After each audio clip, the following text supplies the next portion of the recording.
a tone and tune factory.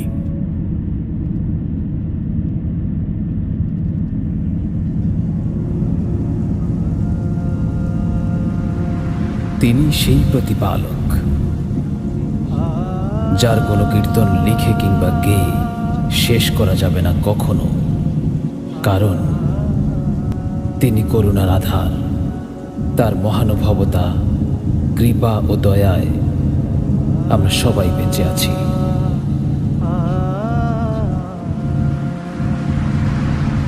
যদি পৃথিবীর সব জল কালি হতো, হতো যদি গাছগুলো কলম সবে, শেষ হতো না